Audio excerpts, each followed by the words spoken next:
Welcome to Crime Soup Podcast. I'm your host, Kaylee Carter. And I'm Hannah. After 18 months of enduring harassment, vandalism, and death threats, a small-town Montana rancher mysteriously goes missing. His wife, in a desperate attempt to find her husband, digs into his past and discovers that he isn't who she thought he was. This is the story of Bo Tanner.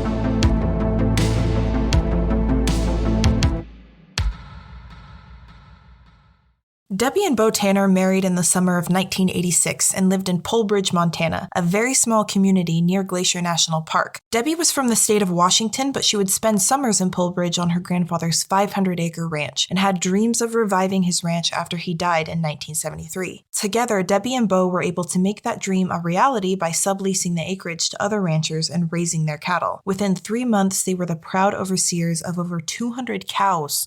There is nothing suspicious, right? Nothing suspicious right now, no? Sitting here wondering, where's the story gonna go? Does it have anything to do with the cows? What did the cows do? What have they seen? There were some concerns from within the Polbridge community that a working ranch would disturb the surrounding wilderness, opening up hayfields, cutting the meadows that deer and elk would graze on, felling trees to make fences, etc. To help keep the community at ease, Debbie and Bo tried to work with the townspeople as best as they could and always opened up their property to horseback riders and anyone else who wanted to use the land. Eventually, the couple also established a church on their property, which meant that the locals no longer needed to drive over 30 minutes to the nearest fellowship. I've never been near Glacier, but where Debbie and Bo are, so I looked up Polbridge, Montana, and this isn't even a small town. This is a quote-unquote rural community where there's not really businesses. It's really just big swaths of land. It's mostly ranch land. And then there's one business in town. It's the general store, which is actually where Debbie worked. But this isn't a town. This is just, I don't know about their particular house, but they were probably very far away from all of their neighbors. Dang. That's not my cup of tea, personally. Nathaniel and I lived out in rural Montana for 6 months, and it was the worst 6 months of my life. Because we were there from October to April, I think, which is the coldest part of the year. We essentially got there right before winter time, before the temperatures dropped, and then we stayed through calving season, and then we left. But it would get 30 below zero, and your car couldn't start. It was very cold, and our closest neighbors were probably a 5-minute walk, probably. That sounds terrible. It's a no from me, personally. Not doing that. No one can hear you scream. Don't like that. I mean, I don't like the idea of my neighbors being able to hear me talking next to me, right next to my house, but I don't like the idea of nobody being able to hear me call for help either. That's why you live in the suburbs. The burbs. Born and raised, baby. Debbie and Bo Tanner's church was simply a large tent with yellow and white stripes. Hilarious that was included. Reminds me of a circus tent. But that was all that was needed to house the 20 or so patrons that frequented their services. Bo took responsibility for the Sunday meetings, ministering sermons, and by all accounts, the Tanners were loved members of the community. That is, until one morning in September 1989, when Debbie and Bo awoke to find their church tent had been savagely slashed overnight. 45 hymnals and Bibles were destroyed. Chairs were thrown about and damaged. The ropes that held the tent up were cut, which caused it to collapse. And here's where the mystery starts. A little bit funny, you have to admit, that they're in such a rural community, which probably has, 50 people tops, right? Yeah. And they've got, how many patrons? 20 or so. So probably half of their immediate neighbors go to this church. And how many of them are old? Really old. How many of them are elderly and probably couldn't have done Exactly.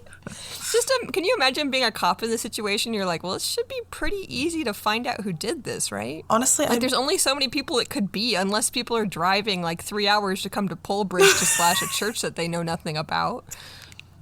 I just feel like the lineup would be pretty funny. You're on like a road trip and you are driving by some rural town. You see like a circus tent out in the middle of a field. You're like, absolutely not. I'm going to fuck that up right there. Absolutely not. No, what happened is someone thought the circus was in town, got all excited, went, and there was just a bunch of Bibles, and they're like, ugh. Are you fucking kidding me? Okay, we slandered Idaho, but I don't know if I feel comfortable slandering, is it Montanans? Montanians? People from Montana? I just live here. I don't live there, but I live here, and I don't know. Either way, I don't know enough about people from Montana to slander them, so I don't want to. I know a lot about people from Montana, at least eastern Montana, and let me tell you, they deserve to be slandered. Here's my side rant. Oh, okay? no. And this is just eastern Montana. Western Montana, I've heard, is very beautiful, and the culture might be different, but eastern Montana is, quote-unquote, cowboy country, right? The land is cheap, and the people there, eastern Montana is, one, hideous. I'm not even going to apologize. Damn, for that right for the throat. It is true. It is so ugly. There is no landscape. Everything is brown. For the most part, it's flat, right? It's cheap land for your cattle to graze. And there's nothing to do. Everyone there is a rancher or is somehow involved in ranching. Either they're like a supplier. And so everyone's lives revolve around ranching, which ranching is like a 16 hours a day job. So people get up before the butt crack of dawn, and then they go to bed, or they end the workday way, way late, which is I'm sorry, but that's a miserable existence. Yeah. But yeah, it is. They've tricked themselves into believing that it makes them superior in some way? Yes. So they all think that they're superior because they're like hard-working folk, right? And it's like, yes, you are hardworking, and they are incredibly hardworking, and they get a ton of shit done, right? They work so many hours, But that's their whole life. It's like a form of self-harm, in my opinion, from working these long hours and not sleeping. And and the only thing to do there's like a million casinos and bars. Oh, so it's literally just one coping mechanisms. It's literally just a state full of coping mechanisms for self-harm. Yes. People who self-harm on a daily basis as their job. When I was only there for 6 months, and there were 2 different suicides while I was there. Oh. Like, the reason that people thrive out there, that they, I think, stay there long term, is because they like not having close neighbors. They like the rural community setting where your closest neighbors is very far away. If you needed them, you could go get them. But for the most part, people are staunchly independent. None of them like asking for help. That's a terrible culture. Whenever people are like that, it makes me think that they're deeply insecure. Oh, yeah. From what you've said, it sounds like at least Eastern Montanians made it their entire personality to be good at suffering. Yes. Like, and I'm sure that they disagree. Like, they're going to hate this analysis, but that is my 2 cents. And they're very far away. What are they going to do? Drive all the way to Utah and kill me? They're working 16-hour days on their cattle ranch. They don't have time. They don't have time for arch nemesis. Well, I hope that they find something that brings them joy in this life, because we're only here for a short time, and working like that, like, while it is necessary, I feel like there's just other things. There's got to be a better way. That's my opinion on lots of things. There's got to be a better way. The whole time I was there, I wanted to just like shake them by the shoulders and be like, there are better places out there. Move, like, leave this godforsaken wasteland. Anyway, back to our story. Debbie and Bo wondered what motive someone would have to commit the vandalism. They weren't sure if someone didn't like the church or if someone didn't like them. There were no written messages or threats to explain why it was done. Debbie felt that it was violent and thorough enough to let them know that the perpetrator was not done. However, she and Bo refused to be intimidated. They moved the church to a nearby cabin donated by a local resident. Debbie said that she had not been a quitter while growing up, so she was not going to quit on the church. And right there is the quintessential Montana attitude that we talked about just before this. Build a new circus tent. Except no, they improved. Now they're at a cabin. At a cabin. Can't slash cabins. Almost a year later, disaster struck again. The church cabin went up in flames, and so did Bo and Debbie's dreams. The building was totally consumed by the fire. By the time it was extinguished, there was nothing left but piles of nails, broken foundation blocks, and melted glass. That's a hot fire. Detective Pat Walsh, along with the other detectives, felt that the fire was set deliberately. There was no reason for it to have happened accidentally, since there was no electricity or fuel in the cabin. I would be really, really confused and super freaked out if I were Debbie. And then, less than a month after their church cabin was destroyed, Debbie and Bo returned home after spending an evening with friends to find their house had been trashed. Not a single inch remained untouched. The intruder left a disturbing calling card, a warning. "Get out," scrawled on a newspaper, and a live bullet pointed straight at a photograph of Bo. If they have any kind of neighbors at all, they would see people coming and going. I don't know how they didn't. What is happening? Like, yeah. Everyone would know, like, yeah, I saw so-and-so's car driving to the Tanner's house. I feel like somebody knows. Or maybe it is one of their immediate neighbors and just... I'm sure they just didn't see anything out of the ordinary. Maybe this is all just, how funny it would be if you thought that there was someone, like, after your life, but actually everything's just explained away, like, oh, the tent wasn't slashed, cows just got to it and chewed through the canvas and ate all the Bibles. Because they do that. And it's like, oh, the cabin wasn't burned by an arson, it was just the cow kicked over the kerosene lamp. The house wasn't trashed, just some sheep got in. That's Montana life for you. Just Montana things. I thought someone was after my... Oh, wait, but didn't they leave a... Yeah, they left... The cows left a note. Get out. Dead. They're real sophisticated out in Montana. The cows have had enough. When cows strike back. It's like a Gary Larson cartoon. This would be a hilarious Far Side cartoon, like very hilarious. We underestimate cows. Detective Pat Walsh arrived the following day with a team of investigators and fingerprinted the crime scene. In order to help isolate the perpetrator's fingerprints, Bo scheduled to meet with Detective Walsh back at the station and Kalispell to provide his own fingerprint samples. On Tuesday, September 4th, 1990, Bo dropped his wife Debbie off for work at the local general store, telling her that he needed to drive an hour into the nearest town of Columbia Falls to buy routine supplies for the ranch. He was also scheduled to meet with Detective Walsh in Kalispell, another 30 minutes drive, so Bo told Debbie he wouldn't be home until 5 or 6 p.m. There's this couple on the internet, I don't remember which part of the internet, but they live in like a super in the middle of nowhere town in Alaska, I think.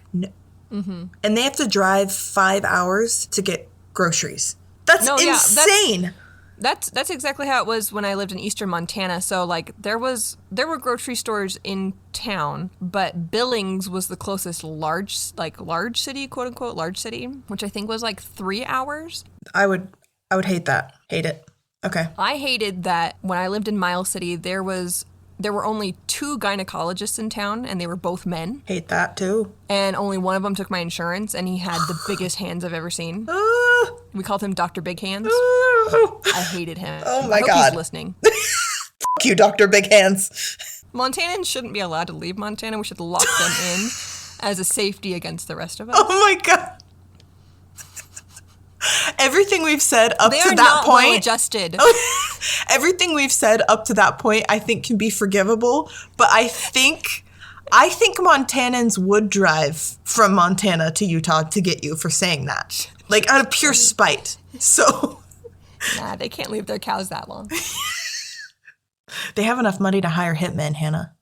Around noon, Debbie received a call from Bo telling her that he was having car trouble and would probably be home later than he originally anticipated. But Bo never returned home that night, and when Debbie contacted police, she discovered that he also never made it to Kalispell for his appointment with Detective Walsh. Debbie and her friends, along with the police, searched every road and footpath around Polbridge. When 2 days had passed and no trace of Bo or his car were found, Debbie was convinced that he had been killed by whoever trashed their house and left that threatening note.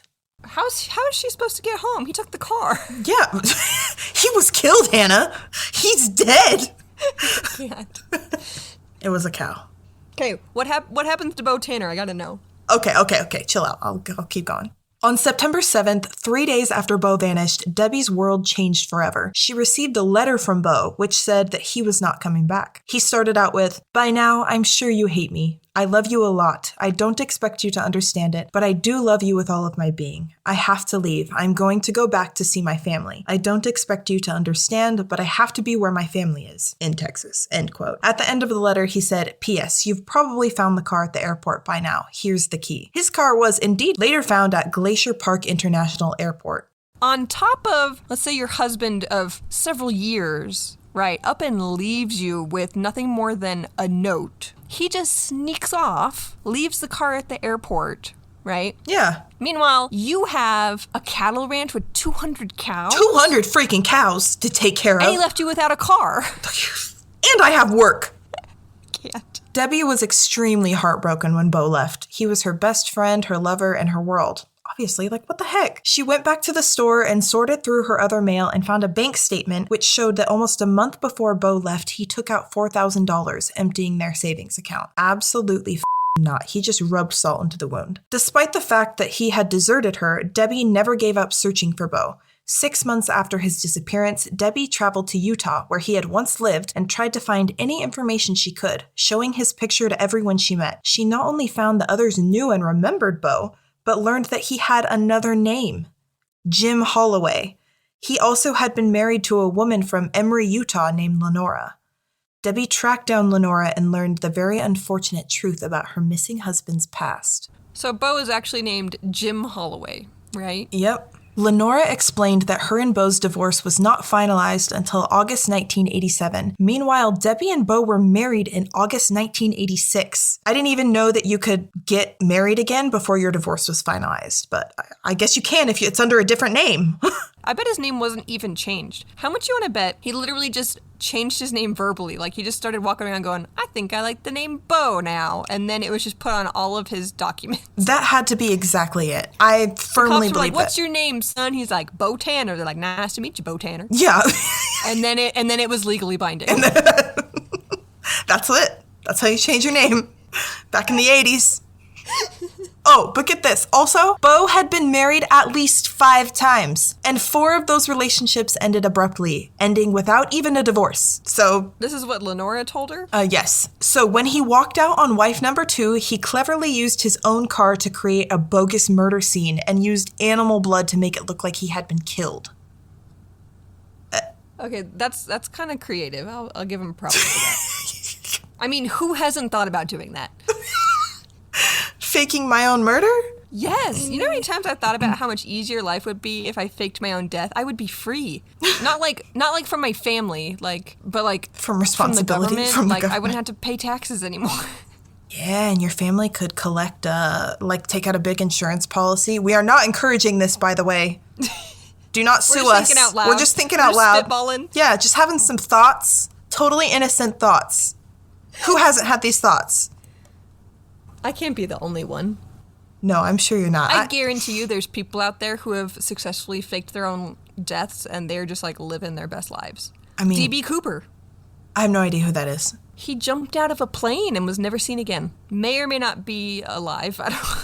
He had a briefcase full of money, I'm pretty sure. I mean, I don't know how one jumps out of a plane and survives without a parachute. With a parachute. Oh, he jumped out with a parachute? Yeah. Oh, and then shit, made that's off all you with had to a bunch say. of money and has never been seen. Living the dream. Yeah, that's what I'm saying. I think that's what Bo's been trying to do, but he's not very good at it. He sucks. Sucks ass at this. First of all, he told her where he was going. He was going to Texas. He's not very smart. No, this idiot was like, she's not going to follow me.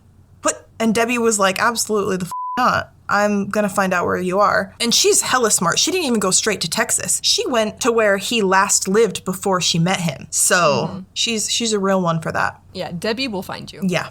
She's coming for your ass. She's probably still around. Debbie, if you're listening, mad respect. We salute you. In the fall of 1991, police discovered that Bo's real name was Eddie Dale Riddle Hoover. He was born real-life Riddler. What? Say that again. Eddie Dale Riddle Hoover. One more time. Did I say it wrong? Eddie? No, I just think his name's hilarious. Eddie Dale Riddle Hoover. Riddle Hoover. Okay, so he's not Jim Holloway. Not Jim Holloway and not Bo Tanner. His real Christian name was Eddie Dale Riddle Hoover. Now I understand why he changed. He was born on April 3rd, 1951 in Houston, Texas. He was also a Vietnam veteran. A fingerprint found in his home in Polbridge was matched to the one on Riddle Hoover's military card. That's why he never went to Kalispell to get his fingerprints. He's like, these aren't catching me now after all this time. Oh yeah, I didn't even think about that. So yeah, he's got a fingerprint on his whatever card. Military card. Yeah. So he was probably never going to go to Kalispell when. Good thing I don't have one of those. Yeah. Have you been fingerprinted? Yes, because I worked I was a Boy Scout leader. Oh, so to make sure you weren't like a child molester. Exactly. So I had to kind get of regret getting fingerprinted. fingerprinted. I feel like if I had managed to avoid that, then I could have committed crimes in the future. Not if I burn my fingerprints off first. That's true. We should do an episode on that. Yeah, we should. We'll make a DIY channel, how to burn off your fingerprints. To commit crimes. It started as a true crime podcast. Now it's just a crime podcast. We never specified what crime soup actually meant. You live long enough to see yourself become the villain. Okay, continuing on. Eddie Riddle Hoover graduated from Deer Park High School in Texas in 1969. Nice. And got married at the age of 20. Sorry. I couldn't help it. Something came over me and I had to. The spirit of Eddie Dale Riddle Hoover came over you. I can't imagine he was that funny. Probably not. He dipped out. I'm going to post his picture, by the way. He was actually pretty cute. So I can understand how he managed to swindle 5 women. Because I might be one of them. In the only picture I found of him, he looked like a freaking... He looked like, what's his name from Stranger Things? Oh, so older pictures of him, no. He's like started to bald and whatever. But if you look up his like high school senior picture, he's adorable. I don't think he could swindle me. Have I not sent it to you? I'm going to text it to you right now. Yeah, send it to me. Okay, I'm gonna, okay. And got married at the age of 20 to an 18-year-old woman named Luann Childs. Eddie and Luann were legally married for 7 years and had 2 children together. What happened next is still very unclear, most likely because Eddie used several different aliases, but it seemed that Eddie would seek out relationships with women, marry them, and then instead of simply divorcing them, would either mysteriously disappear or fake his own death. Between his first marriage in 1971 and his marriage to Debbie in 1986, it's believed that Eddie was married at least 5 times. For those doing the math, that's 5 marriages in 15 years. How does anybody have that much time on their hands? That sounds exhausting, to be honest. Having 5 wives? Having that many marriages in that short of time, getting to know people is exhausting. Yeah, that's like a whole nother aspect of the story that, we don't really have an answer to, which is like, what was he hoping to accomplish? Like, was he marrying these women for a specific reason? Did he just have commitment issues? Was there anything actually wrong with his relationships? Or did he just get like antsy and was like... he wanted to get out of there? Did he actually love these women? Like, do you think he actually loved these women, or it was just kind of like a fun game for him? Do you think he felt any kind of remorse for what he did? I don't think he liked doing this. I think my guess, from my limited perspective on this, from what I can see, it sounds like this was really stressful for him. And the work that he put into it was minimal. Like, yeah, he put a lot of effort into making it look like he was a victim and making it look like he was murdered, but it didn't look like he was having fun doing it. Like, it sounded like he was trying to get out of doing something, get out of the relationship for whatever reason. This part doesn't make sense. A lot of it is weird, but the part that doesn't make sense to me is his marriage with Debbie. He slashed his own church tent. He burnt his own cabin. He trashed his own house, right? And those wouldn't make Debbie leave him, right? If his end goal was to get away from Debbie, to leave his marriage, that doesn't make any sense, because if someone's assaulting you, if someone's leaving Get Out and live bullet rounds and stuff, then they would have left together, right? Because if someone was threatening my husband, I wouldn't leave him. I would leave with him and we would go somewhere else. But maybe he doesn't understand that. Well, it makes me think that maybe the problem with his marriage to Debbie wasn't actually Debbie, but was actually the ranch, that he wanted to leave the ranch. He didn't want to be a rancher anymore. And so he was trying to get Debbie to leave with him. And when she didn't, when she kept being like, we can work through this, Bo, we're tougher than these folks, right? Yeah. He was like, I gotta go. Yeah, that was a lot of cattle to take care of. Like, And he became a preacher. Like, he probably bit off more than he could chew. And I feel like, okay, this is a very Kaylee thing to do, where somebody's like, hey, we should do this really big thing that's a lot of responsibility. We should start a podcast. We should take care of 200 cattle. And I'm like, yeah, that sounds rad. I could totally do that. And then I look everything up and I'm like, oh yeah, I could totally do that. And then I start doing it and I'm like, I've made a huge mistake. This is so much more difficult than I thought it would be. How do I get out of this? So maybe he was feeling similarly about his own commitments that he had made, and he didn't have the coping mechanisms to address them like an adult should.